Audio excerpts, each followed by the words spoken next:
అవన్నీ ఉండవు. ఎక్కడ మంచి మనసు ఉంటే అక్కడ పరమాత్మ ఉంటాడు. అట్లనే మన జ్ఞానానందగిరి స్వామికి మన కొరకు తెచ్చి ఈ ప్రాంతంలో ఇంతటి పెద్ద ఆశ్రమం కట్టి ఈ ఆశ్రమంలో జీవితం ఉన్నంత వరకు ఆయన సేవ చేస్తూ 10 మందికి సేవ అందించాలనేటువంటి తపన మనకు మార్గదర్శకులయ్యారు. వారికి ఎన్నిసార్లు పాదాభివందనం చేసిన దానికి తక్కువ.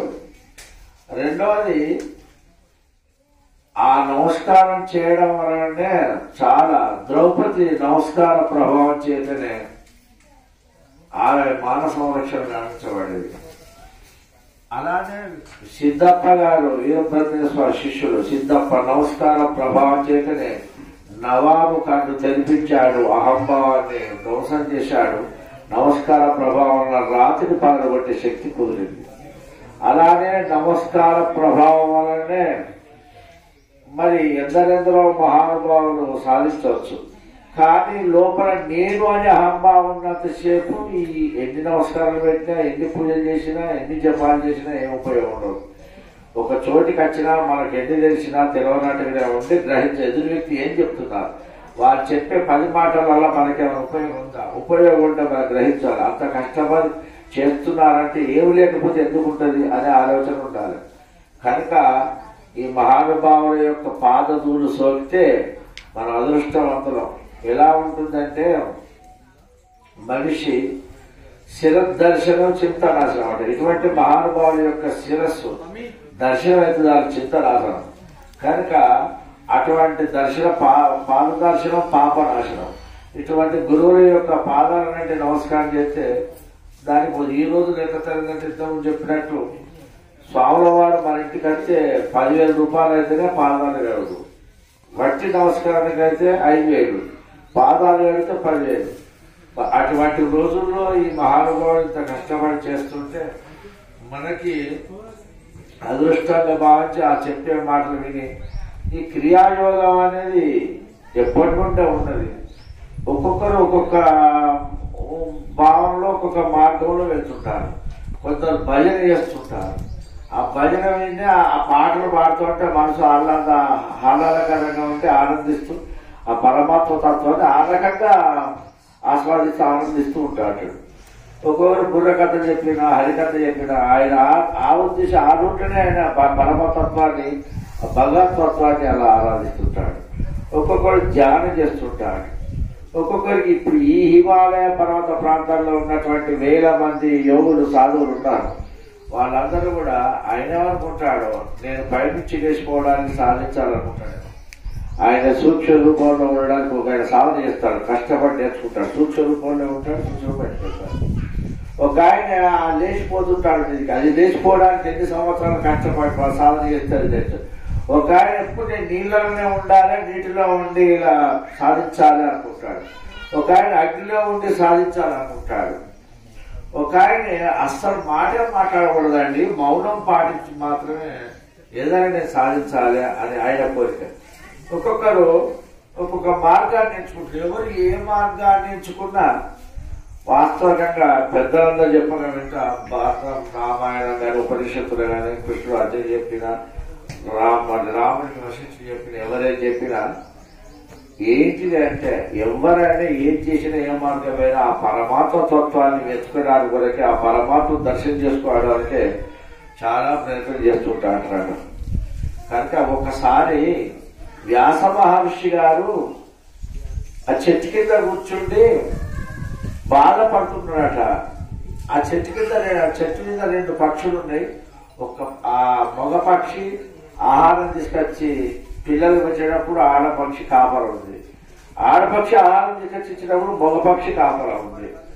ఇది గమనించిన తర్వాత ఇది కనిపించదట. ఈ మానవుడికి నిజంగా చెప్పాలంటే ఈ పక్షికి మానవుడికి చేయడం అంటే, మానవుడు అయితేనేమో పున్నామ నరకం నుంచి తప్పించడానికి ఒక కొడుకుంటే బాగుండు. కొడుకుంటే వాడు నచ్చినా నచ్చకపోయినా దుర్మార్గుడు అయినా 10 మంది అయినా బోధ చేస్తారు. మీరు నాన్నగారు చచ్చిపోయారు కదా, కర్మకాండ ఏదో అంటారట. ఆ బాధకాండ చేస్తారట. కానీ ఈ పక్షులునే ఈ పిల్లలు పెద్దగా అయ్యేంత వరకు ఆహార పదార్థాలు అందించి వాటి పెద్ద చేసిన తర్వాత ఆ పిల్లలు రెక్కలచ్చి చేసిన తర్వాత మరి ఈ వృద్ధ పిల్ల పక్షులు ఏమైతుంది మగ పక్షి ఆడపక్షి ఇవి చచ్చిపోయిన తర్వాత మీరు కర్మకాండ చేసే యోగం వాటికి ఉన్నది కదా. నిజంగా మానవ జనం ఉత్తమమైనటువంటి అనుకున్నాడు వ్యాస మహర్షి. అనుకుని చివరికి అనుకున్నాట ఏ దేవుణ్ణి తస్మై దేవాయ హంసావిధేమ, ఏ దేవుణ్ణి ధ్యానం చేస్తే నాకు మగ సంతానం అవుతుంది అని బాధపడుతుంటే అనుకోకుండా నారద మహర్షి గారు వచ్చారట. ఏవయ్యా వ్యాస మహర్షి గారు ఏమో చింతతో ఉన్న కూర్చున్నారంటే అప్పుడు చెప్పాడట, నేను కూర్చుండి వాళ్ళు జపం చేస్తున్నారు, అదిగో జపమాల బట్టి జపం చేస్తున్నారు, హోమాలు చేస్తున్నారు.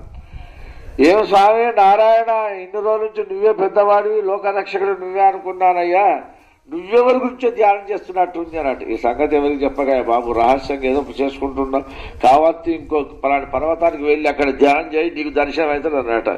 అంటే ఇలా బాధపడుతూ ఆ పరమాత్మ తత్వాన్ని తెలుసుకోలేక 1000 సంవత్సరాల నుంచి కల్పాలు గడిచినా ఆ తెలుసుకోలేకుంటున్నటువంటి సాధనను కూడా ఈ రోజుల్లో పట్టుదలతో ఆ క్రియాయోగ ధ్యానం చేత తనలో ఉన్నటువంటి తత్వాన్ని తెలుసుకునేటువంటి సులభమైన మార్గాన్ని ఎన్నుకొని యావత్ జీవితాన్ని బ్రహ్మచర్యతో గడుపుతూ అన్ని కులాల వారికి మతాల వారికి ఈర్ష్య ద్వేషం లేకుండా అందరిని సంభవించి కలుపుకొని తన క్రియాయోగాన్ని ప్రచారం చేస్తూ మరణము లేనటువంటి జీవితం గడపాలే, అనారోగ్యాలు లేనటువంటి జీవితం గడపాలే అని అటువంటి సుఖమయమైనటువంటి జీవితం ఏర్పాటు చేయాలని సేవ చేస్తున్న మహానుభావునికి మరొక్కసారి పాదాభివందనం చేస్తున్నాను. రెండవది ఆ వ్యాసుడు అలా అంటుంటే నారద మహర్షి ఈ విధంగా చెప్పిన తర్వాత ఇంకో మాట అన్నాడట. వ్యాస మహర్షి గారు, అయ్యా మీరేమనుకోవద్దు కానీ అసలు ఏంత అర్థమవుతలేదండి, పూర్వం నుంచి యుగాలు గడిచినాయి కానీ ఆ పరమాత్ముడు ఇలా ఉంటాడా, ఎర్రగుంటాడా, పచ్చగుంటాడా, ఎట్లా ఉంటాడు రూపం, ఇవన్నీ మనం తయారు చేసుకునే వాస్తవికంగా. మా నాన్నగారు లేదంటే మా నాన్నగారు బ్రహ్మదేవుడు. ఎవరంటున్నారు ఈ మాట? నారదుడు అంటున్నాడు. మా నాన్నగారు బ్రహ్మదేవుడు లేడు. ఆయన గారిని అడిగిన నాన్నగారు అసలు ఇప్పుడు మరి నారాయణ యొక్క నాభియాతో మీరు పుట్టినన్నారు కదా, మరి మీకు నేను పుట్టాను కదా, ఇప్పుడు నా తండ్రి మీరు, మీ తండ్రి నారాయణుడు కదా, అసలు నారాయణుడు తండ్రి ఎవరు? ఈ విషయం తెలుసుకుని నాకు చాలా రోజుల నుంచి ఉండే కానీ అసలు ఎవరు చెప్పట్లేదు నాన్న అన్నాడట. అప్పుడు ఈ బ్రహ్మదేవుడు అన్నాడట, నారా మరి వాస్తవికంగా నీకు వచ్చినటువంటి డౌట్ నాకు కూడా వచ్చింది ఒకసారి. నేను నారాయణ నాభికమల మందు పుట్టిన కనుక నాన్నగారు అసలు మరి నేనంటే నీకు పుట్టింది, మరి మీరెవరు పుట్టినో తెలుసుకోవాలని అనుకోవద్దు, మీరు తెలుసుకోవాలని డౌట్ ఉందన్నాడు. వాస్తవం చెప్పాలంటే బ్రహ్మదేవా, ఇప్పుడు నేనే సృష్టిస్తున్నాను, నేను గొప్పవాడిని అని నువ్వు అనుకుంటున్నావు, గల్లెగిరేసుకుంటున్నావు. కాకపోతే నేను కూడా అందరినీ పుట్టినాక కదా, నువ్వు పుట్టిన తర్వాత పుట్టి అయితే పోషిస్తున్నాను కదా, నేనే గొప్పవాడిని అని నేను అనుకున్నాను. ఆయన శివయ్య కూడా అలా అనుకుంటున్నాడు, ఆ సమస్తాన్ని లయం చేసుకునేవాడిని నేనే కదా అని అనుకుంటున్నాడు. అలానే ఒక్కొక్కరు ఒక్కొక్క టైప్ అనుకుంటున్నాం కానీ అస్సలు మనం అందరం పుట్టింది ఎక్కడయ్యా? ఈ ప్రకృతిలో. ప్రకృతిలో పుట్టింది ఏదైనా, కనిపించింది ఏదైనా నాశనం కావాల్సిందే. పుట్టింది ఏదైనా గిట్టవలసిందే, కనిపించింది ఏదైనా నాశనం కావాల్సిందే. పుట్టి గిట్టకుండా నాశనం కానటువంటి తత్వం ఏదైతుందో అది పరమాత్మత్వం. అది నీలోనే ఉందని చెప్పడానికి, దాన్ని నువ్వు దర్శనం చేసుకోవడానికి ఈ రూపంలో క్రియాయోగ జ్ఞానం ద్వారా మహానుభావుడు సాధన చేస్తున్నాడు. ఎంత గొప్ప విశేషం. అలానే ఈ మహానుభావుడు అన్నమాట, ఏం కనవనయ్యా, అందరు అనుకుంటున్నారు నువ్వు దేవుడు అని నీకు మొక్కుతున్నారు. బ్రహ్మదేవుడికి గుళ్ళు ఎక్కడ అనుకున్నారు, ఉన్నాయి చాలా చోట్ల ఉన్నాయి. వేముల వాళ్ళు లింగంపేటలో బ్రహ్మదేవుడికి దేవాలయం కొన్ని వందల సంవత్సరాలు, అలంపురంలో ఉన్నాయి, అక్కడ చాలా చోట్ల ఉన్నాయి. మనకు తెలియదు కానీ ఇందులో కూడా రాజకీయమేనండి. కనిపించే వాళ్ళు ఎవ్వరు కూడా దేవతలు గారు. వాస్తవికంగా నాకు తెలిసినంత వరకు నాకున్న పరిజ్ఞానంతో, నాకున్న జ్ఞానంతో చెప్తున్నాను. పెద్దవారు నన్ను తప్పు క్షమించాలి. ఈసారి వాస్తవికంగా ఈ మహానుభావుడి యొక్క ఉద్దేశం ఈ గుడి కట్టాలి, శిఖరం కట్టాలి, ఇలానే కడితే బాగుంటుంది, గుడి ఉండాలి, విగ్రహం ఉండాలి అని తెలిసిన మహానుభావులకి ఇవన్నీ ఉండవు, ఈ కట్టాలి చేయాలని ఉండవు. మరి ఎందుకంటే ఒక్కరు రావాలంటే, ఒక వ్యక్తి ఇక్కడ వచ్చి కూర్చుండాలంటే అక్కడ ఏదో సప్పుడైందని కూడా బాగా ఎవరది ఏం చెప్తున్నాడు లేచి వస్తారట. అదేదో చిన్నగా డోర్ పట్టుకొని పోతాడు, షాపులలో తిరుగుతారు. పాండురంగ విఠల పండరినాథ విఠల సడన్ నిలబడింది అనుకోండి, ఆడు ఎక్కువ వాడు ఆ రాగం గంటే అంటాడు. ఒక్కసారి 2 పత్తులు వాయించి ఇట్లా అనేసరికి ఆ దుకాణం ఈ దుకాణం అంతా చూస్తారు, ఎంత బాగా వాడుతున్నారు, ఎవరట లాక్కొచ్చింది ఈ శబ్దం. అది పరబ్రహ్మతత్వం, శబ్దస్వరూపంలో ఉన్నది పరమాత్మతత్వం. శబ్దం పరబ్రహ్మమే, అది నీలో ఉంది. ఇప్పుడు మాట్లాడేది వాడే, వినేది వాడే, చూసేది వాడే, నడిచేది వాడే. కనుక ఆ తత్వాన్ని తెలుసుకోవాలంటే ఒక్కొక్కరు ఏ మార్గమైనా అది అందరికి అనుకూలమైన మార్గం, క్రియాయోగమైన పూర్వం నుంచి ఉన్నదాన్ని ఇప్పుడు అమల్లో పెట్టడం అనేది వారి గురువు గారు వారికి బోధన చేసి ఎంత అదృష్టమో కదా. నేను రోజు తపన పడుతుంటానండి, నా బాధ నాకుంది. అయితే నేను కూడా ఆ పరమాత్మ తత్వం దర్శనం చేసుకోవడానికి ఇటువంటి మహానుభావుల పాదదులు సొక్తే నన్ను ఫస్ట్ సారి వచ్చాను. 2 కాళ్ళకంటే దండం పెడితే నేను ఒక స్వామి వేషం అండి, బతకడానికి కూడా వేషం కట్టాలి. ఇది ఇంతకుముందు అన్నారు, బతకడానికి వేషం కట్టాలి. ప్రతి దాంట్లో ఒక మెస్మరిజం ఉంటుంది. ఈ వస్త్రాలలో మెస్మరిజం ఉంది, చూపుల్లో మెస్మరిజం ఉంటుంది. అయితే మెస్మరిజం అంటే ఆకర్షణ శక్తి. మన లోపల శరీరాల్లో 7 రంగులు ఉన్నాయి, దానికి శక్తి ఉంది. అలాగే బయట సూర్యుడి కిరణాలలో 7 కిరణాలు ఉన్నాయి. ఆ 7 కిరణాలకి నీ శరీరానికి సంబంధించిన తత్వానికి అనుకూలం ఉన్నప్పుడే, నువ్వు వేసుకున్న బట్టల రంగులకు అనుకూలం ఉన్నప్పుడే నీకు ఆరోగ్యం ఉంటుంది. లేకపోతే ఇలా జేబు కట్ అయితే పైసలు కొట్టేస్తే ఎవరు అది పోయింది ఇది పోయిందని బాధపడుతుంటాడు. ఒక దగ్గు లేచింది అనుకోండి, ఆ దగ్గు లేస్తే ఏం చెప్తారండి, 7 పైత్యాలలో వాళ్ళు ఒక పైత్యం పనిచేయలేకుండా ఒక రంగు నీళ్ళు రంగు తక్కువ, ఈయనకు తగ్గొచ్చింది అది ప్రకృతి వైద్యం చెప్తుంది. అది తగ్గొచ్చిందని వీళ్ళు ఏం చేస్తారంటే ఆ నీళ్ళు కలర్ సీసీ తీసుకొని అక్కడ నీళ్లు పోసి 4 గంటల బ్రహ్మ ముహూర్త సమయంలో ఆ సీసాడ పెట్టి ఉదయం 3 గంటలకు ఒక జామంటారు, 6 గంటల నుంచి 9 గంటలలోపు ఆ సీసాను అక్కడ పెడితే డి విటమిన్ ఆ పదార్థం అంతా సూర్యుడి యొక్క కిరణాల నుంచి వచ్చి ఆ నీటిలో చేసిన తర్వాత ఆ నీళ్లు తాగండి 2 పూటలు, దగ్గు ఫినిష్ పోతుందట. అలానే మన శరీరానికి, మనం వేసుకునే బట్టలకి, మన తినే తిండ్లకి సంబంధాలు ఉంటాయి. ఇవన్నీ కూడా ఆరోగ్యంగా ఉన్నట్టు ఏది ఆరోగ్యం ఉన్నా ఏది చేయాలన్నా భగవంతుని యొక్క అనుగ్రహం ఉండాలి. భగవంతుని యొక్క అనుగ్రహం ఉండాలంటే భగవత్ తత్వాన్ని తెలియజేయడానికి గురువులు అవసరం. గురువుల దగ్గరికి పోవాలంటే తల్లిదండ్రులు అవసరం. తల్లిదండ్రులు ఉంటేనే మనం వస్తాం, మనం వస్తేనే మనం బడికి పంపిస్తాం, చదువులు వస్తే జ్ఞానం దొరుకుతుంది. అప్పుడు గురువుల దగ్గర పోవడం జరుగుతుంది. ఎటు తిరిగి గురువు లేకపోతే జీవితం ఉపయోగం ఉండదు. గురువు లేని జీవితం శూన్యం. కనుక గురువే పరమాత్మ, సర్వస్వం గురువు. కనుక నమ్మకం ఎర్ర ఉన్నాడా పచ్చడి ఎంత ఎత్తున్నాడు లావు ఉన్నాడని కాదు. వచ్చినప్పటి నుంచి నేను వీరి గురించి ఎప్పుడో బుక్స్ చదివాను. శ్రీశైలం ఒకసారి వెళ్ళినప్పుడు బుక్స్ చదివాను. ఆ బుక్స్ చదివిన తర్వాత వీరి దగ్గర వెళ్ళాలని 4 సార్లు ప్రయత్నం చేశాను. చేసిన తర్వాత అనుకోకుండా అదృష్టం కలిసి వచ్చింది. నా శిష్యులను వాళ్ళని బట్టి ఒక్కరి పోవాలంటే పోలేమని ప్రోద్బలం చేసి పట్టుకొని తీసుకొచ్చాను. అట్లనే నేను ఎందుకు చెప్తున్నానంటే గురుతత్వాన్ని తెలుసుకోవడం చాలా కష్టం, ఓపిక బాగా అవసరం అండి. అన్నీ మనకు తెలిసిందే గొప్పదాన్ని ముందర పడేయకూడదు. మనకేం తెలియలేదు, ఇంకా తెలియదు, చచ్చిపోయేంత వరకు తెలుసుకుంటూనే ఉండాలి. అది అందుకోసం అన్నాడట విష్ణుమూర్తి, నా బ్రహ్మదేవ నువ్వేమో సృష్టికర్త, నేనే పెద్దనుకో గల్లు ఎగరేసుకుంటున్నావు, నేను శ్రీమన్నారాయణ, నేను సృష్టి పోషణకర్తలు అనుకుంటున్నాను, శివుడు లయకారుడు అనుకుంటాడు, ఇంద్రుడు త్రివృదానం కృత్యం చేస్తున్నాడు, సూర్యుడు అనుగ్రహిస్తున్నాడు. కానీ ఏదో ఒకటి ఉన్నది, ఆ ఉన్న తత్వాన్ని తెలుసుకోవడానికే నాకు గడ్డి చెక్కలు తింటున్నాను నేను.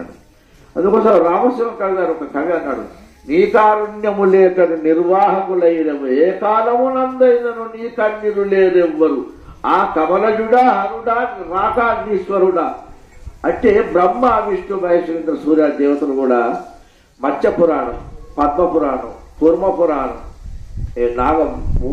మూలస్తంభం, నాగరఖండం, స్కాంద పురాణం, ఈ అన్నిట్లలో చూసినట్లయితే బ్రహ్మ విష్ణు మహేశ్వర ఇంద్ర సూర్య దేవతలు మానవుడికి నువ్వు 100 సంవత్సరాలు బతితే ఏముందండి అంటే 50 సంవత్సరం దాకా నిద్ర ఒకటే ఉంటుందండి, 50 సంవత్సరాలు తిరుగుతూ ఉండడం. ఈ 50 మానవుడికి వాస్తుశాస్త్రం ప్రకారమే 120 సంవత్సరాల ఆయుష్ అని చెప్తున్నారు. ఈ వేద మంత్రాలే శతమానం భవతం జీవిస్తున్నారు. మంచి మనసు ఉన్నవాడు చల్లగా బతుకుంటా అంటే సూపర్ పనిచేస్తే ఈ మంత్రాల కన్నా. ఈ మంచి మనసు లేకుండా లోపల ఈశ దేశం పెట్టుకొని మీది మాటలు మాట్లాడేవాడు అయ్యారైన బ్రాహ్మణైనా సరే పండితులైన శతవాహనం జీవితం సప్పుడు ఎక్కువ సౌండ్ ఎక్కువ అబ్బా బాగా చదివింది అనుకుంటే తప్ప ఏం మంత్రం పనిచేయదు. చదువురాని ఆడవాళ్ళైనా మగవాళ్ళైనా కొందరికి వాక్శుద్ధి ఉంటుంది, పూర్వజులు చేసుకున్న శుద్ధతో కనుక దాని ప్రభావం వలన చల్లగా బతుకు బిడ్డంటే బాగా పక్కా పనిచేస్తుంది అట. అందుకోసమని ఇటువంటి మహానుభావులు, ఇటువంటి పరమాత్ములు, ఇటువంటి గురువులు ఎందరో మహానుభావులు. ఈయన ఒక్కరొచ్చి కూర్చున్న తర్వాత ఒకటెప్పుడు ఇంకొకటైతే ఒకటెప్పుడు ఇంకోటి ఎంతమంది వచ్చారుగా ఒకటే మొదలు ఉన్నది. ఇక్కడ ఉన్నది ఒకటే, ఇక్కడ తత్వం ఒకటే మొదలు. ఆ ఒక్కటి తర్వాత ఎంతమంది అయితే మళ్ళీ ఒకటే, ఆ ఒక్కటి లేకపోతే వీళ్ళందరూ రావు. అందరికన్నా ఆ ఒక్క తత్వం గురించి వెతకడానికి కోసం, ఆ ఒక్క తత్వాన్ని ప్రచారం చేయడం కోసం, ఆ ఒక్క తత్వం గురించి వెతకడం కోసం మనం రావడం, ఆ తత్వాన్ని నుంచి తెలుసుకోవడానికి మనం ప్రయత్నం చేస్తున్నాం. కనుక అప్పుడు ఆ విష్ణుమూర్తి అంటాడు, కనుక పరబ్రహ్మ తత్వం అనేది అది ఎవరు తెలుసుకోలే అంత గొప్పది, దాన్ని తెలుసుకోలేక నేను పండితుల వ్యక్తాను. నాకు కష్టం అవసరం అనే నాకు మీరు అనుకుంటున్నారు అబ్బా విష్ణుమూర్తి గొప్పవాడు, నువ్వు బ్రహ్మదేవుడు గొప్ప, నీకు నువ్వు అనుకుంటున్నావు, ఆయనకైనా అనుకుంటున్నావు. నేను ఈ పండితులను తెవలసిన అవసరమే వచ్చింది. దీన్ని కొంచెం సంస్థ భాషలు చెప్తా గౌరవంగా మాట్లాడతారు. వరహావతారం ఎత్తిందండి అని ఏం వరహావతారం ఎత్తిందండి నేను, అది అవసరమా నాకు? ఈ వరహావతారం ఎత్తవలసిన అవసరం నాకేమచ్చి చెప్పు. నేనే పూర్వజన్మలు చేసుకున్న పుణ్యమో పాపం నాకు తెలియదు. ఇప్పటికీ అన్నాడు ఈ మాట నేనాటి కావు. దేవి పురాణం 4వ అధ్యాయం ఉంది, కావాలంటే చదువుకోవచ్చు, వినొచ్చు. అలానే అంటాడు ఆ చాపావతారం ఎత్తవలసిన అవసరం నాకేమొచ్చింది కర్మ కాకపోతే. మరి ఆ పూర్వావతారం ఎత్తవలసి వచ్చింది, ఈ వరహావతారం ఎంత వచ్చింది. నాన్న గడ్డి చిక్కలు తింటారు. ఎప్పుడు సుఖపడ్డానండి చెప్పండి నా బ్రహ్మదేవ. నువ్వు అంటున్నావు కానీ నీకు నువ్వు గొప్ప, నాకు నువ్వు గొప్ప చెప్పుకుంటున్నావు. కానీ మా ఆవిడ విడిచిపెట్టి రామావతారంలో ఎంత కష్టపడ్డా, ఆ రావణుడు ఎవడు వచ్చి పట్టుకుపోవడం చేయడం. అదే వెంకటేశ్వర మా ఆవిడ నన్ను వేలనిపోయింది. ఏదో నారదుడు వచ్చి మామూలు ఏదో మహర్షి గారు వచ్చి తన్నినందుకు కర్మగారు ఆయన కాలుతో దాగినందుకు నేటి హృదయం మంది ఉన్నా కదా, నిన్ను దండుడు కాదు ఇప్పుడు నన్ను దండినట్టే అని చెప్పి ఆ కోపం చాలా వెళ్ళిపోయాను. ఇవన్నీ ఏంది అంటారు, ఎన్ని బాధలు పడుతున్నావు అంటాను. ఇవన్నీ నన్ను అడిగితే గృహస్థాశ్రమ ధర్మంలో ఉండి ఇవన్నీ అడదొడుకులను గృహస్థాశ్రమ ధర్మంలో ఉండి ఆ పరమాత్మ తత్వం తెలుసుకున్నవాడు అస్సలైన సన్యాసి అట. నాకు తెలిసేంతవరకు సన్యాసులు వేరు, సన్యాసి వేరు. అందుకోసం మన కేసీఆర్ కోపాచార్యుడు అంటుంటాడు సన్యాసులు అని. అది మూర్ఖులు అన్నాడు. సన్యాసించిన అన్నింటిని విడిచిపోయి ఏంటి విడిచిపెడుతున్నారో ఏమో మాటలు మాత్రం బాగా చెప్తున్నారు, ఉన్నాయి ఉన్నట్టే ఉంటాయి. అందుకోసమని ఏమంటున్నాడు ఆ విష్ణుమూర్తి నాదంతో బ్రహ్మదేవుతో అంటున్నాడు ఇప్పుడు ఇవన్నీ కూడా. అందుకోసమే ఎన్నో జన్మలు ఎత్తాను, ఎన్నో తల్లుల పాలు తాగాను, ఎంతమందిని కష్టపెట్టాను, ఎంతమంది ఏం చేశాను, ఈ జన్మ ఎత్తవలసి వచ్చింది. మనకన్నా పెద్దవాడు ఒకడున్నాడు, వాడికి రూపనామాలు లేవు, మనకు రూపనామాలు ఉన్నాయి కనుక మనం నశించవలసిందే. మానవుడు 100 సంవత్సరాలు బతికితే వాడు కొన్ని కల్పాల తర్వాత బ్రహ్మకల్పం వచ్చిన తర్వాత వీళ్ళు కూడా లయం కావాల్సిందే. ఈ విషయం దేంట్లో ఉన్నది విద్యారణ్య స్వామి వారు చెప్పారు, భగవద్గీత చెప్పింది, కులార్ణవ తంత్రం చెప్పింది, యోగ వాసిష్టం చెప్పింది. చాలా గ్రంథాలలో బ్రహ్మ విష్ణు మహేశ్వరులు కూడా మానవులే, శరీరదారులే, మలమూత్రాలు విడిచేటోళ్ళే. కృష్ణుడు కూడా అంతే చెప్పాడు. కృష్ణుడు చెప్పిన మాటలను అర్థం చేసుకున్నట్లు ఉంటుంది. ఆయన ఎప్పుడు రాసిన అర్జునుడు అంటాడు, నన్ను తెలిసినటువంటి వాళ్ళు మాత్రం, నన్ను తెలుసుకున్న వాళ్ళు మాత్రం బాగుపడతారు అన్నాడు. నన్నంటే కృష్ణుడు అని కాదు, కృష్ణుడు శరీరం కాదు, కృష్ణుడు నాలోన గల ఆత్మ, నీలోన గల ఆత్మ, అది పరమాత్మ, ఆది తెలుసుకున్నవాడు గొప్పడు అని చెప్పాడు. ఆయన చెప్తే దీన్ని అర్థం చేసుకోరాక శరీరాన్ని కాదు, కృష్ణుడిని కాదు, ఆ పేరు వ్యావహారికమైనటువంటి ఆ పరమాత్మ తత్వాన్ని. అందుకోసం ఏకం సత్ విప్రా బహుదా వదంతి, ఉన్నది ఒకటే పరమాత్మ.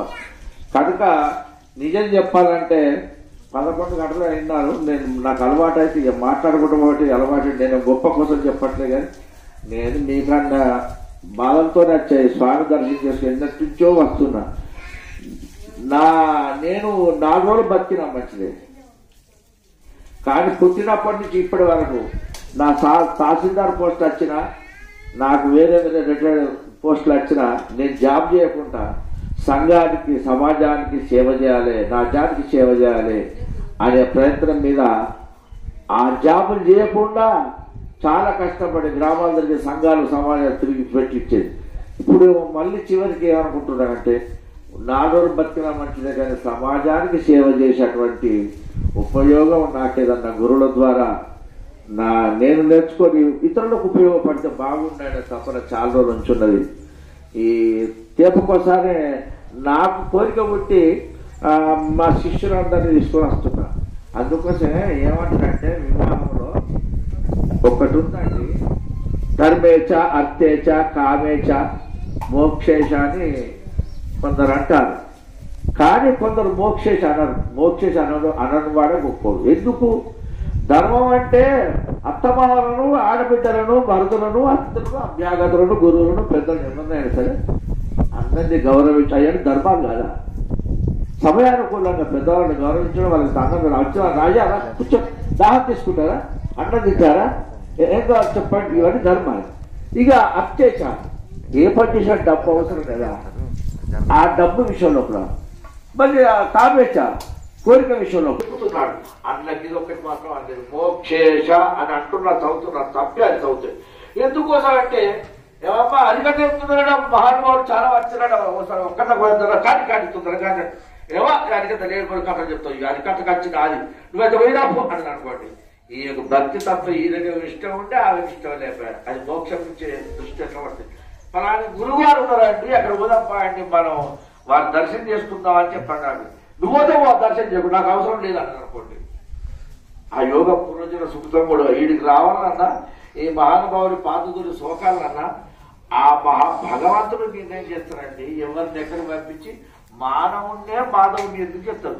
అలాంటి మన 10 మందికి బోధ చేసి వారిని తరింపు చేయడానికి భగవంతుడు ఈ రూపాలలో మనుషులను కూడా పంపిస్తారు. వాళ్ళు కొన్ని జన్మలు అందులో సర్వోపనిషత్తులో రాసింది ఉత్తమ కొన్ని పూర్వజన్మ చేసుకున్న పుణ్య ఫలం వలన ఉత్తమ జన్మ వచ్చినటువంటి తల్లిదండ్రుల గర్భవాసం అంతా జన్మించిన వాటిని వాళ్ళు మాత్రమే దేవతలు అవుతారట. అయితే అధమ జీవితంలో అధమ జన్మలు ఎత్తినటువంటి వాళ్ళు, అటువంటి వాళ్ళు పాపాలు పుణ్యాలు చేస్తున్నటువంటి వాళ్ళు జన్మలు ఎత్తిన వాళ్ళు వీళ్ళు ఈ దేవతలను పూజిస్తారట. కానీ పుట్టిన వాళ్ళు ఎవరు గిట్టక మాట కనిపించింది ఏదైనా నశించవలసిందని జగద్గురు శంకరాచార్యులు అంటారు. కనుక నేనేం చెప్తున్నా, పరమాత్మ తత్వాన్ని ఎన్ని రోజులు ఎన్ని చెప్పినా, ఎంత 2 రోజులు చెప్పినా ఒక్కొక్క మాట వెతుకున్నాం. మనకు అర్థమయ్యే రీతిగా ఏ మహానుభావుడు బోధ చేయడానికి, కృషి చేయడానికి ఎన్ని రోజులు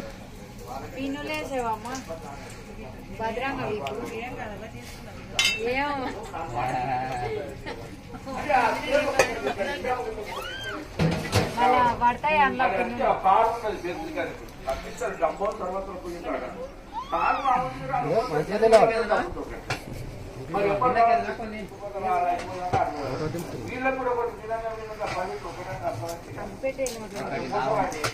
నాలుగు రోజులు బతికిన మంచిదే సమాజానికి సేవ చేయడానికి. నాకేమైనా ఈ మహానుభావుల ద్వారా ఏదైనా వారి ఆదేశానుసారం చేసేటువంటి కార్యక్రమాన్ని సాధించాలి. ఉదాహరణ చాలా సంవత్సరాలు నాకు ఎవరైతే నాకు ఆరోగ్యం మంచి లేనటువంటి మా అబ్బాయికి ఆరోగ్యం మంచి లేనటువంటి యంత్రం ఉంటుందా, మంత్రం ఉంటుందా, తంత్రం ఉంటుందా, అన్ని ఉంటాయేమో అనిపిస్తుంది ఇటు చూస్తే. మా అబ్బాయిని వేముల వాళ్ళు చదివించాను, ఆయన సంస్థ చదివించాను. మరి నేను నవాజ్ చేస్తాను ఉర్దూ. మా ఫ్రెండ్స్ తీసుకొచ్చిస్తే ఉర్దూ కరెక్టే మాట్లాడి, నవాజ్ కరెక్టే, ముస్లిం సోదరులతో మాట్లాడితే.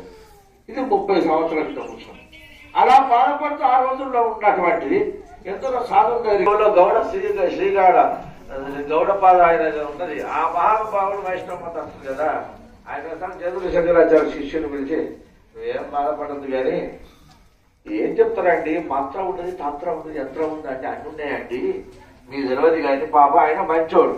ఈ శిష్యుడు కింద దృష్టి పెడితే శిష్యుడు మారిపోతాడు. కానీ శిష్యుల దృష్టి పెట్టాడు, నా శిష్యుడే కొడుకుతో సమానం. శిష్యుడుగా గురువుగారి శిష్యుడుగా అంటే శిశువుతో సమానం. శిష్యుడే పెద్దవాడ, శిష్యుడు అంటే పాలు తాగేటోడు. గురువు గారికి శిష్యుడు ఎప్పుడైనా సరే శిష్యుడు కాదు, శిష్యుతో సమానం అని ఆయన భావన. అటువంటి వాడు నాకు చెప్తాడు అనుకుంటాడా? అందుకోసం నేను ఒక పని చెప్తాను, మీ గ్రామంలో ఉంటాయి పలాంటి దగ్గర ఉంటా. ఓ పొద్దున్న నేను పాలను కొంచెం పెరుగు తీసుకొచ్చి నాకు అప్పెట్టుకుంటాను. ఈ విషయం నీకు నాకే తెలిసి ఉంటాను, ఎవడి చెప్పగలనట గురువు జగద్గురు శంకరాచార్య గురించి. ఈ శ్రీపాద గౌడ ఆయన పిల్లలను పూర్తిగా ఆయన గారు ఆ శిష్యుడికి అక్కడ ప్రవేశిస్తుంది, అక్కడ తయారైతే ఈ గురువు తక్కువ అవుతుంది. 40 రోజుల వరకు మంచిగా అయింది అనుకోండి, చేసిన రోజుకి మాత్రం మళ్ళీ ఈ రణం పుడుతుంది ఇక్కడ భయంత్రం. అట్లానే మంత్రం ఉంటుంది, తంత్రం ఉంటాయి, యంత్రం ఉంటాయి, అన్ని ఉంటాయి. ఎటువంటి అయినా దృష్టి పెట్టు గురువులు చాలా గొప్పవారు, వాళ్ళు తలుచుకుంటే ఏదైనా చేయాలి. అటువంటి గురువులు దొరకడం, వారి పాదదూరు సోకడం ఎంతో మంచిదండి. ద్వయస్తంభం మీకు తెలుసో కదా, నేను ఏం చెప్తా కానీ ప్రతి దేవాలయానికి వచ్చినప్పుడు ఆ ద్వయస్తంభం దగ్గర అందరు ఇట్లా దండం పెట్టినాక పంపుతారు. అంటే కారణం ఏంటంటే పాదదూలు అంటే ఈ 1000 మంది 100 మంది ప్రొద్దులు ఎత్తున వచ్చి కొబ్బరికాయ కొట్టడానికి వచ్చి ఆ ద్వయస్తంభం చుట్టూ తిరిగి ఇట్లా ప్రదక్షిణ చేసుకుంటూ వస్తారు కదా, వచ్చినప్పుడు పాదదూలి ఈ దూలి ఎక్కడెక్కడి నుంచి ఎక్కడ తిప్పుకుంటూ వస్తుంటే అక్కడ ఆ ఏరియాలో ఆ ప్రాంతంలో ఈ పాదదూలి యొక్క ప్రభావం ఎంతో గొప్పదట, సూక్తిదాలట, పాపాలు పటాపంచడం కావాల్సినవి. అందుకోసమని ఈ ప్రతి మనిషిలో గొప్ప శక్తి, మీ అందరిలో గొప్ప శక్తి ఉంది, ఒక పవర్ ఉంది. అది ఉంటేనే మనం ఉంటున్నాం. కానీ దాన్ని అభివృద్ధి తీసుకోవడానికి ఇటువంటి తల్లిదండ్రులు, లేకపోతే స్నేహితులు, లేకపోతే గురువులు, ఇటువంటి నేను ఎప్పుడు ఎదురు చూస్తున్నాను. వారి సంతోషంగా వారి మనసు నన్ను అర్థం చేసుకొని నేను సేవాభావంతో ఉంటున్నాను. వీరైనా ఇప్పుడు చెప్పాను నేను మా అబ్బాయికి. అటువంటి పరిస్థితుల్లో కూడా ఎవరో మహానుభావుడు వీరబ్రహ్మ స్వామి లెక్క సాధు వచ్చాడు, ఒక కుర్రాజు వచ్చాడు, సాయంత్రం 5 గంటలకు వచ్చాడు. 5 గంటలకు వచ్చి ఏమంటే ఆదిలాబాద్ జిల్లాలో మహాపండితులు ఉన్నారట, అది ఎర్రోజు చంద్రబాబు మీరేనట కదా అన్నారు. ఏమో నీకు చెప్పిందా, ఎవరో మా అబ్బాయి బాగాలేక మేము బాధపడుతుంటే నువ్వెవరు వచ్చేసిందో, స్వామి మీరు సాధులు ఉన్నట్టున్నారు, లోపల రాండి అన్న. అలా రావడానికి వీల్లేదు, నాకు తొందర పని ఉండదు, నేను అడిగిందని సమాధానం చెప్పన్నాడు. ఏం చెప్పాలన్న, ఆవులాగా లేకపోయిందా ఎక్కడుందో మీరు చెప్తే సరిపోతుంది, ఎక్కువసేపు మేము ఉండదాల్చుకోలేదు, ఇక్కడ చెప్తావా వెళ్ళిపోమంటావా అన్నాడు.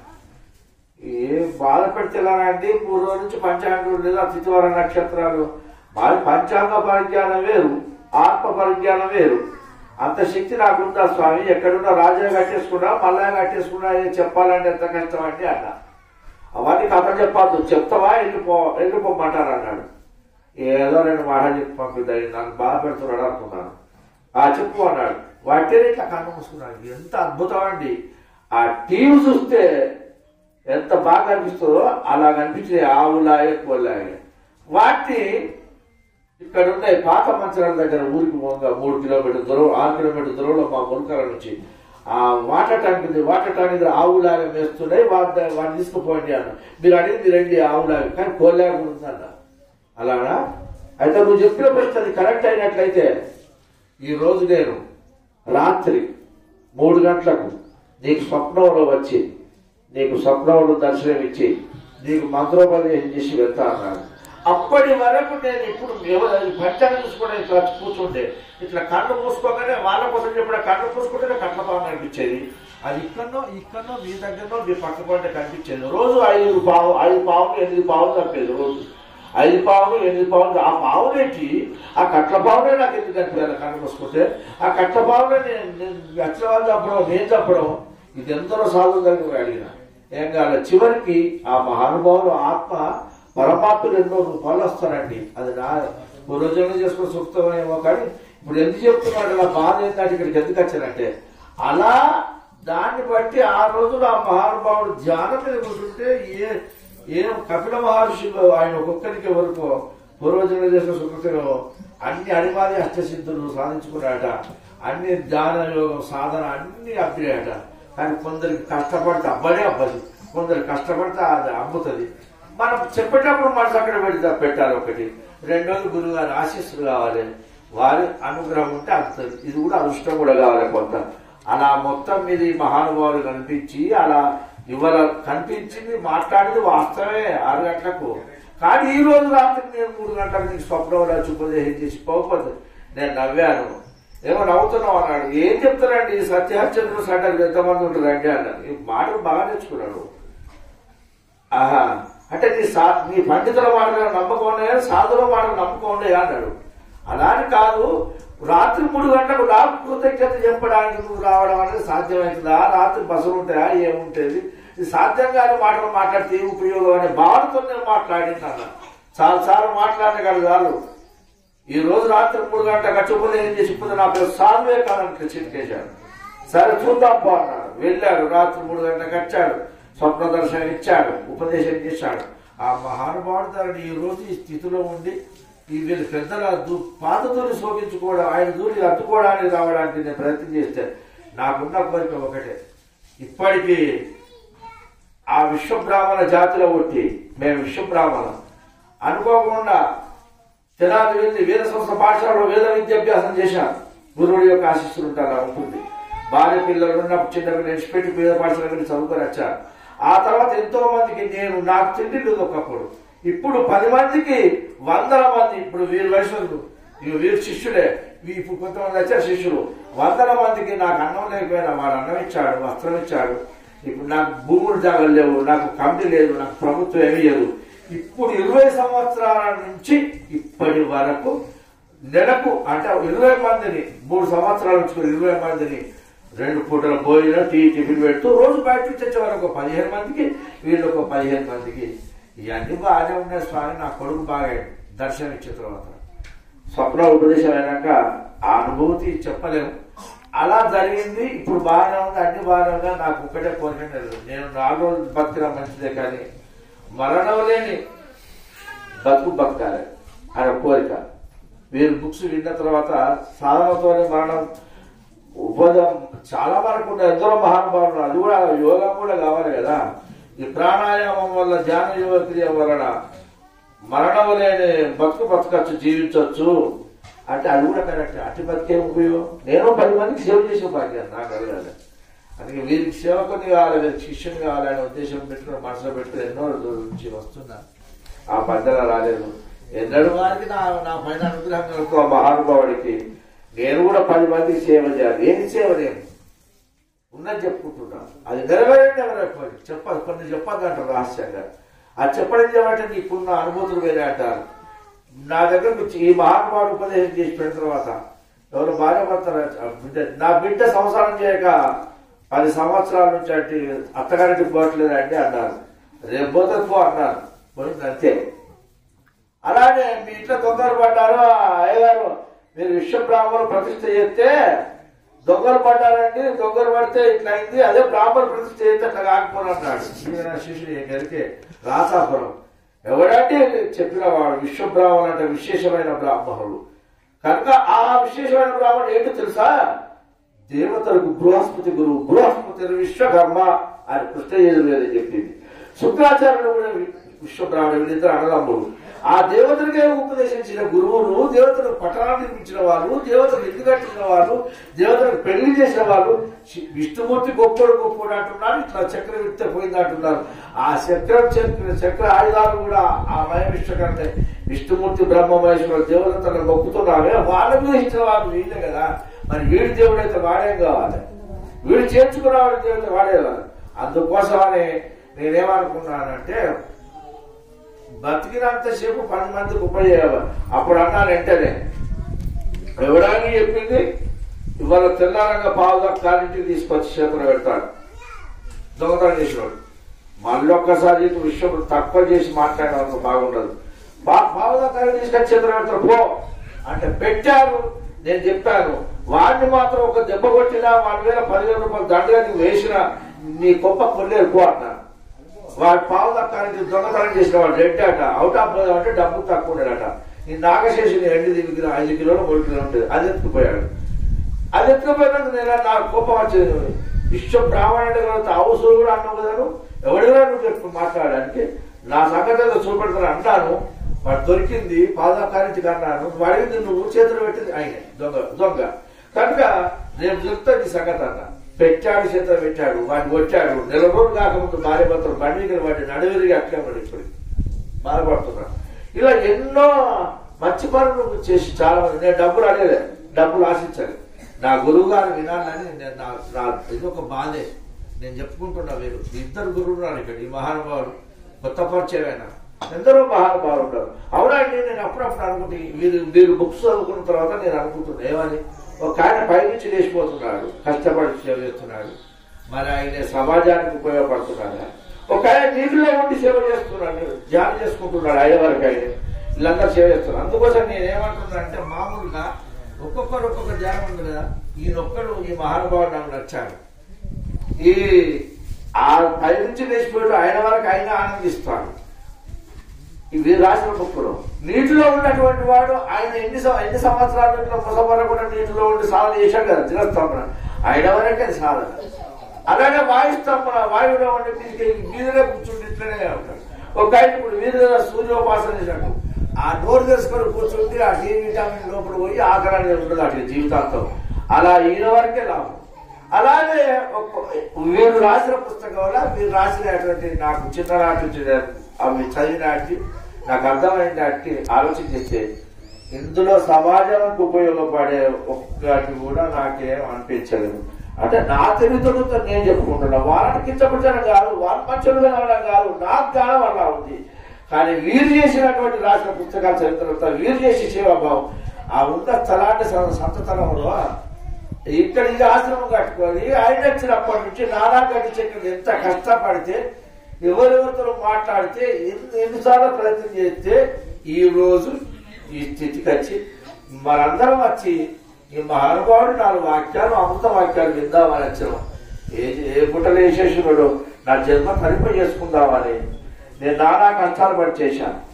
మరి నాకు కోరిక ఏంటంటే షుగర్ బీమారి ఉన్నది నాకు. ఈ షుగర్ ఈ రోజులో చాలా మందికి ఉన్నారు, బీపీ ఉన్నారు చాలా మందికి. అయితే నేనేమనుకున్నది రోజు నా తమ్మనయ్య మా గురువుగారు వినాలని, వారి నుంచి అయినా నన్ను ఎక్కడ పంపిస్తారో వీరేం చేస్తారో వారు ఎక్కడ పంపిస్తారో వారికి సేవ చేయడానికి సిద్ధంగా ఉన్నారు. ఈ సమాజానికి ఉపయోగపడేది ఏంటిదంటే ఇప్పుడు అవునండి, ఇప్పుడు నాకు షుగర్ ఉన్నది, 35 60 ఏళ్ళకి వస్తున్నాడు కనుక బీపీ ఉన్నది. ఈ షుగర్ బీపీ తగ్గింపజేయడానికి నాకు ఇంట్లో గెలిచి రచ్చగలవాలట. నేను కూడా నా భార్యకు ఉన్నది బీపీ షుగర్, మరి షుగర్ బీపీ తక్కువ కావాలి, 10 మందికి మనం షుగర్ బీపీ తక్కువ చేయడానికి బట్టినే ఇప్పుడు ఎన్నో సాధనలు ఇప్పుడు చెప్తే కదా, పైనుంచి వేసుకోవడం ఇది చేసుకోవడం నీళ్ళలో ఇదే షుగర్. వీరి అనుగ్రహం వలన వీరి దివ్యానుగ్రహం కాంతరేఖలు నా పైన పడితే వారి పాఠకులు నాకు చెప్తే నన్ను వారు అనుగ్రహిస్తే మీ అందరి ముఖంగా చెప్తాను. చాలా రోజుల నుంచి నేను వీళ్ళకి వచ్చేది మనసులో ఇప్పుడు చెప్తున్నా వారు వినాలని మీరందరూ వినాలని. నేను షుగర్ తగ్గించుకోవాలి మొదలు అంటే నేనేం చేయాలి, ఏ బీమారు నాకు ఉండదు అంటే నేనేం చేయాలి. నాకు ఇప్పుడు సెట్లద్దు మందులద్దు ఏమద్దు, నువ్వేదో 2 బీజాక్షరాలు చెప్పు. ఆ చెప్పినటువంటిది వాటర్ ఇస్తే దాన్ని 1000 మంది తక్కువ. అదే ఒక ఇదే క్రియాయోగం చేస్తూ వారిలాగా ఇదే క్రియాయోగం అభ్యాసం చేస్తూ అక్కడికి వచ్చిన వ్యక్తులకి ఇదో రకంగా వారి అనుగ్రహం వలన ఇచ్చిన వాటర్తోనే సర్వరోగం కావాలి. ఎందుకు కాకూడదు? ఈ జనానివాసం ఉన్నట్టున్నాడు, పైకి పోతున్నాడు, అలా పోతున్నాడు, ఇలా పోతున్నాడు అంటే వీరు కాదు. నేను అంటే వీరెందుకు అట్లేదు, నేను నన్ను తీర్చిదిద్దమంటున్నా వారిని పదే మళ్ళీ కోరుకుంటున్నా. నేను 10 మందికి ఉపయోగపడేటువంటి 400 బతికిన మంచిదే, నన్ను తయారు చేసి నన్ను పంపించాలని నా కోరిక. వారి ఒకవేళ నేను వారిని నమ్ముకొని వచ్చిన గడ్డిపోస నమ్ముకున్నా కానీ ఏదైనా తక్కువ అవుతాడు. పెద్దలు చెప్తాను గడ్డిపోస కాదు, ఆ మహానుభావుడు అలాగంటే ఎంత చురుగ్గా నడుస్తాడు, ఎంత చురుగ్గా మాట్లాడతారు. వాళ్ళకి ఆ శరీరం వాళ్ళ ఎలా సహకరిస్తుంది, వాళ్ళ గురువులు ఆశీస్సులు ఉన్నాయి, వాళ్ళ తల్లిదండ్రులు ఆశీస్సులు ఉన్నాయి, వాళ్ళ గురుదేవతల ఆశీస్సులు ఉంటే ఈ రోజు ఈ స్థితిలో ఉండి మహానుభావుడు 10 మందికి సేవ చేసేవాడు. ఎందుకంటే ఈ అజ్ఞానాల జీవితం నాకు ఎందుకు? అందుకోసమే నేను నన్ను ఏం చేస్తారో ఇవాళ నేను 2 రోజులు 3 రోజులు ఇక్కడ ఉండి వారి ఆశీస్సులు పొందడానికి వచ్చిన. నన్ను ఏమనే వారి ఉద్దేశం ఏమనే, నేను సమాజానికి ఉపయోగపడేటువంటి ఆశీస్సులు నాకు వారి ధర అందాలని నేను తప్పంటారా? మీరందరూ ఆలోచన చేయండి. నేను 400 బతికినా ఇతరులకు ఉపయోగపడాలి, అటువంటి జీవితం నాకు కావాలండి. చాలా మంచిగా చెప్పారండి గురువు గారు. ఈ జీవితం చాలా అంటే చాలా మీకు కరెక్ట్ గా నమస్కారం.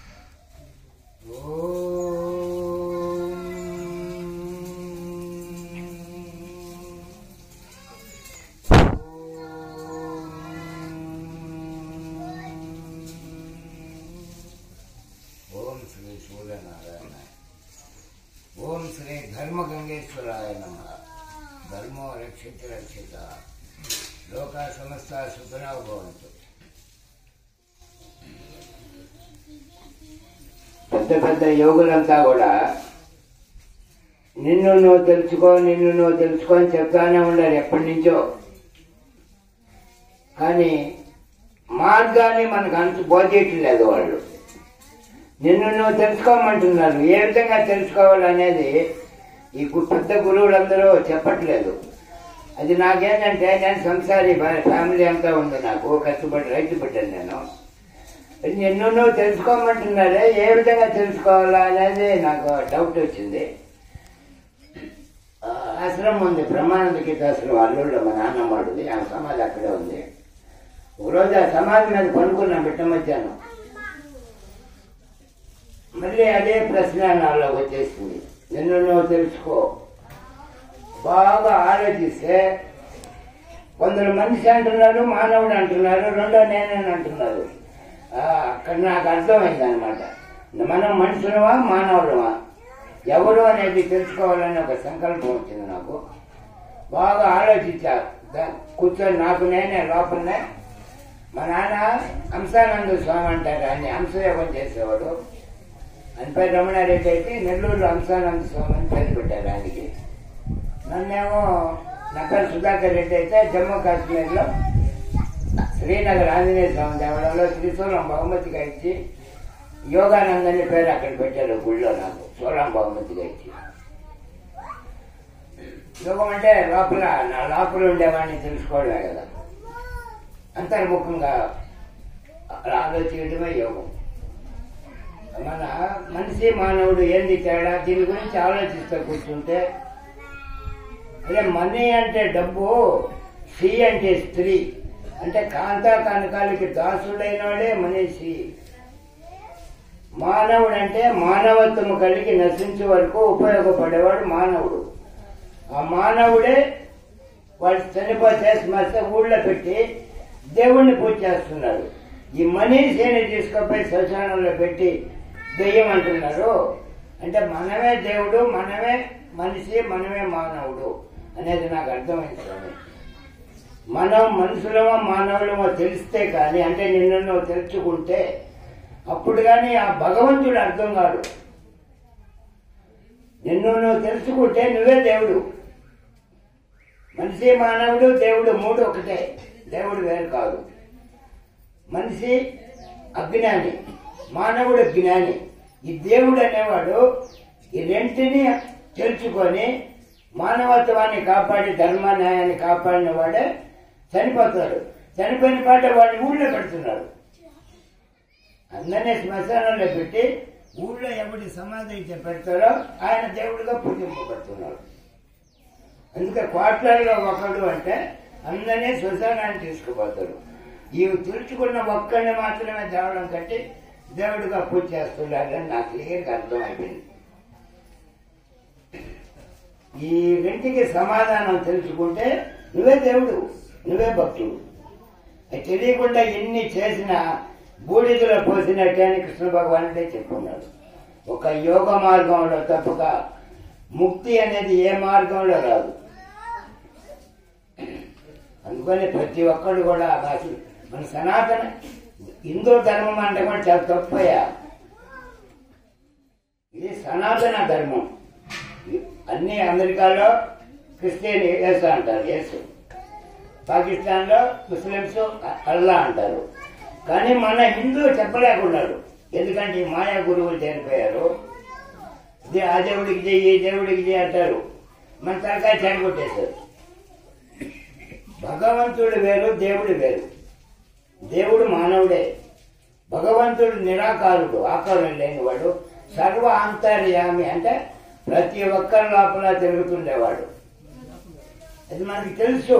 తెలిసి కూడా మన ఈ మాయ అనేది మనకు ఆ దారిని పానీయకుండా రాంగ్ రూట్ లో పంపించేస్తుంది. యథార్థంగా నేను ఎంతో మందిని అడిగా దేవుడు ఎవరు, భగవంతుడు ఎవరని, సమాధానం దొరకట్లేదు. ఈ గురువు గారి దగ్గర దొరుకుతుంది అది. అందుకే ఈ గురువు గారి ద్వారా ఈ మన భారతదేశానికే ఇప్పటి వరకు సమాధానం లేదు. తెలిసిన వాళ్ళు బయట పెట్టట్లేదు. ఎందుకంటే చెప్తే వాళ్ళు ఫెయిల్ అయిపోతారు. వాళ్ళ మీద దండం పెట్టలేదు. నాకు ఓం నమ శివాయకి అర్థం తెలియదు అంటే అని పోయి దండం పెట్టరు మీరు. ఈ ఓం నమ శివాయకి ఓం నమో నారాయణకి ఆ రెండు మంత్రులు కరెక్ట్గా లేవు. నేను చెప్పేది బాధపడకుండా అయినండి. నేను సత్యాన్ని బోధిస్తున్నాను. నేను ఓం నమ శివాయ పంచాక్షరి అంటున్నారు, ఓం నమో నారాయణ అష్టాక్షరి అంటున్నారు. ఆ రెండు తప్పు, కరెక్ట్ కాదయ్యి, ఫెయిల్ అయిపోయినాయి. ఓంకారమే పనిచేస్తుంది ఇప్పట్లో. ఈ మంత్రాలు పనిచేయవు. ఓం నమ శివాయలో ఓం ప్రణవం నమ శివ 5 అక్షరాలు ఉన్నాయి. ఓం నమో నారాయణాయలో ఓంతో 8, ఇది ఓంతో 6, ఇది 5 అయినప్పుడు అది 7 అవుతాయి, అవి 8 అంటే ఈ 6 అవుతాయి. మధ్యలో ఓం దాని అంటే దైవం దారి తప్పిపోయింది. ఆలోచించండి కొంచెం. ఓం నమ శివాయ పంచాక్షరి కాదు. 12 జ్యోతిర్లింగాల్లో కూడా దక్షిణ తీసుకోవాలా నేను బ్రాహ్మణుల దగ్గర.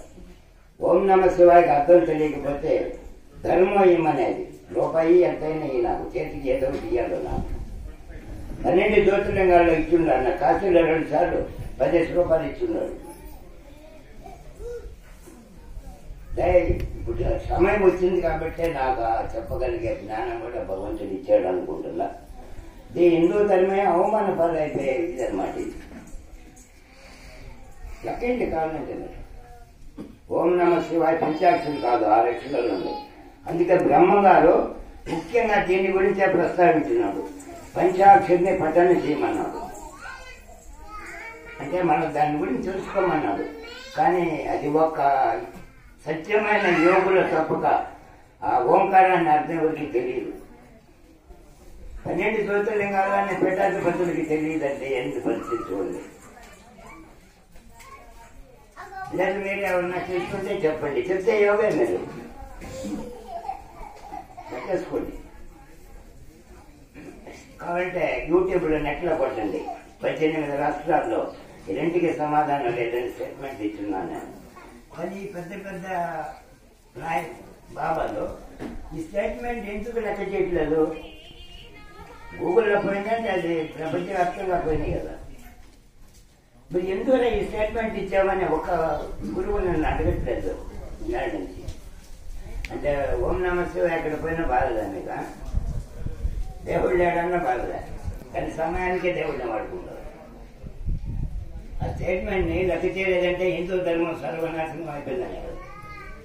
దాన్ని ఇట్లాంటి గురువులు, యథార్థ గురువులు ఉన్నారు, వాళ్ళు మళ్ళీ దీన్ని కాపాడుకుంటున్నారు. ఇప్పుడు అసలు ఈ సాధువులంతా ఫెయిల్ అయిపోయారు. ఒక సంసారులే సనాతన ధర్మాన్ని కాపాడాలి. ఇప్పుడు సాధువులంతా దేవుడి కార్యం అయిపోయింది. హిందూ ధర్మం, ముస్లిం ధర్మం, క్రిస్టియన్ ధర్మం. భారతదేశంలో ఉండేది ఒకటే ధర్మం, సనాతన ధర్మం.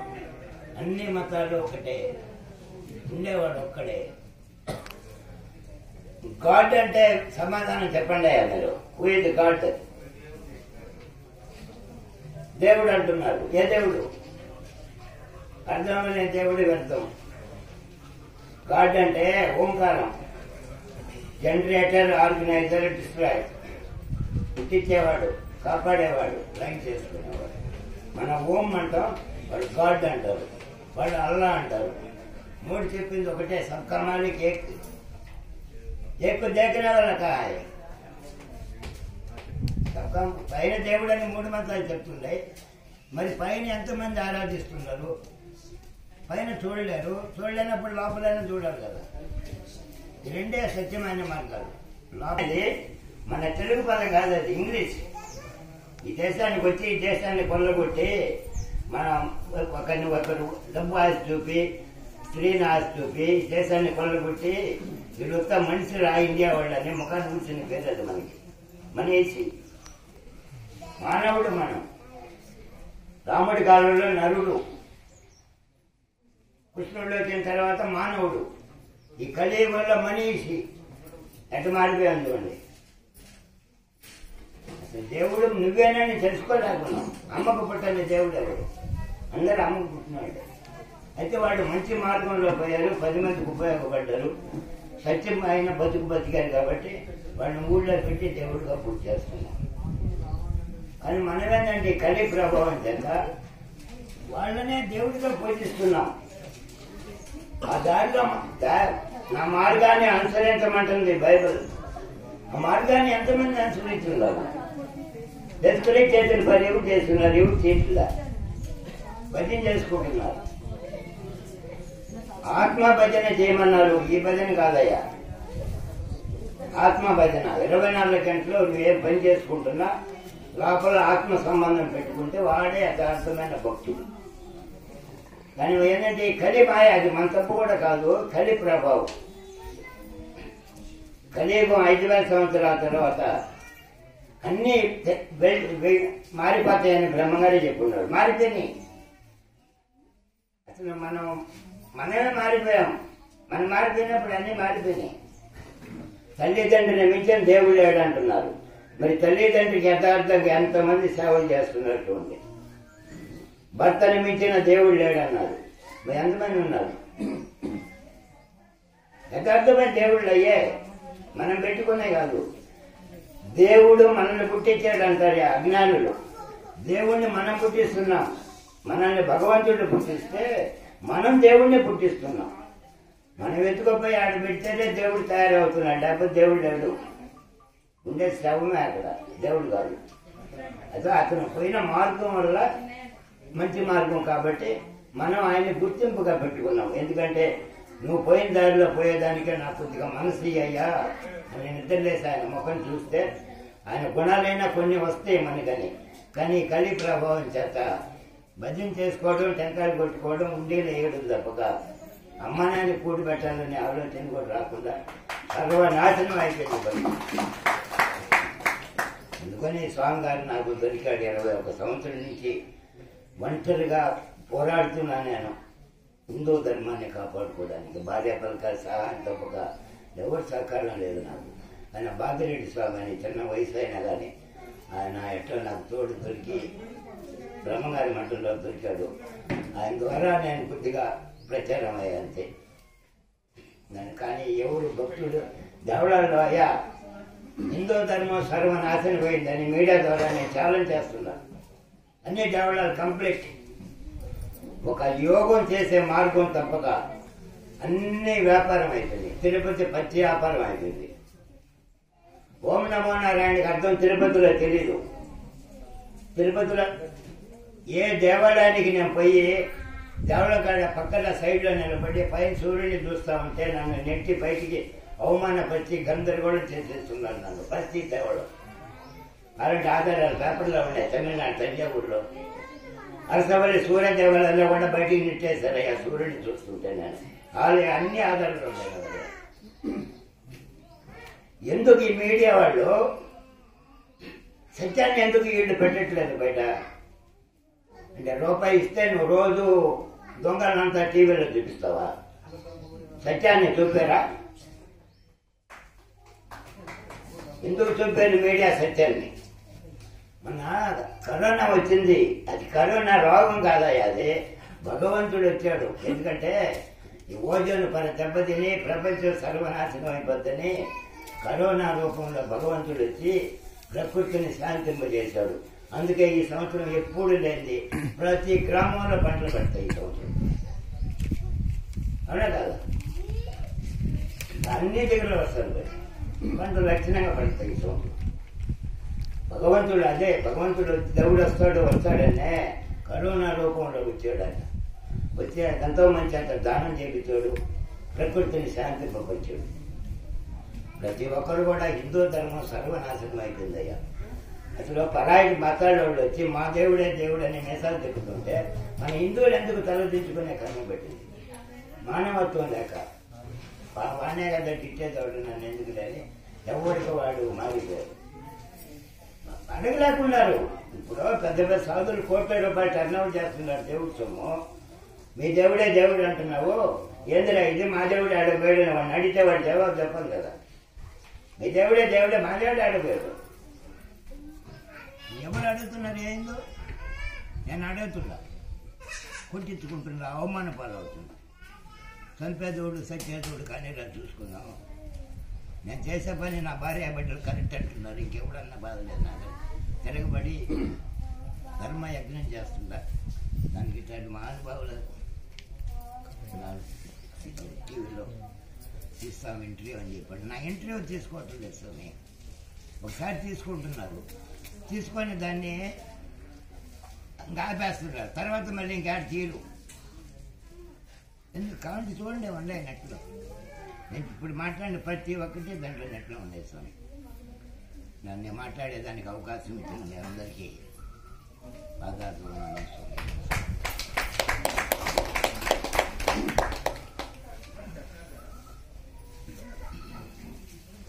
ఒక అరగంట రెస్ట్ తీసుకోండి, తిరగండి.